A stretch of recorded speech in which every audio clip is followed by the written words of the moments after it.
ஒரு உண்மையான தளபதி ரசிகங்க வந்து இந்த அளவுக்கு பேச மாட்டாங்க. இந்த கோமாளி நானும் விசுறுடா தளபதி. நானே மூடினுக்கிறேன், நீ என்ன குதிக்கிற? தளபதி வந்தாலும் தூக்கி நிறுத்திடுவாங்க கோமாளி. இவன மாதிரிதான் விஜய் ஓகேன்னு நினைக்காதீங்க. திமுகவால் உருவாக்கப்பட்டதுதான் தளபதி, புரியுதா? இந்த சில்லறனா என்ன பண்ணோம், எல்லா கட்சியுமே வாய வச்சாரு.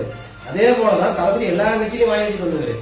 இப்ப ஒரு அசைன்மெண்ட் கொடுத்துருக்காங்க, 2024 ஓட்டை பிரிக்கணும், சீமானான ஓட்டு வங்கி குறைக்கணும்.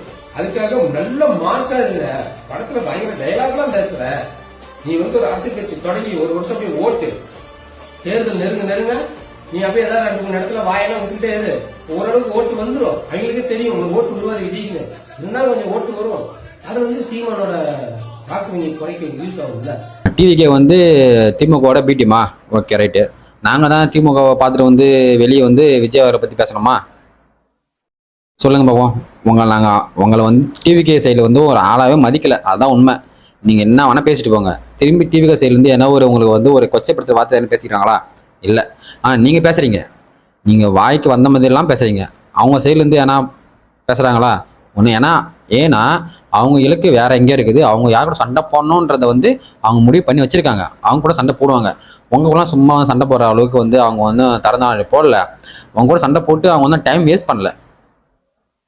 நீங்க வந்து சண்டைக்கு இழுக்கிறீங்க. நாங்க சண்டைக்கு வந்தா தானே நீங்க சண்டைக்கு எங்களை இழுப்பீங்க. நாங்க சண்டைக்கே வரலையே. நாங்க வேற எங்கேயே போன்னு இருக்கோம். நீங்க வேற எங்கே போனீங்கன்னா போங்க.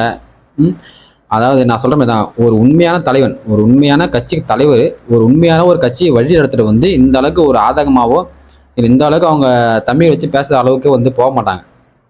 ஏன்னா அரசியல் வந்து ஒரு சோஷியல் சர்வீஸ் தான். அந்த சோஷியல் சர்வீஸ்ல வந்து யார் வேணா தமிழ்நாட்டுக்கு வந்து அரசியல் பண்ணலாம். சீமானுக்கு மேல ஒரு மரியாதை இருக்குதான், அதெல்லாம் சொல்லல.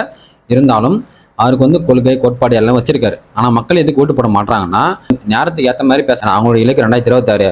உங்களோட இலக்கு தெரியல.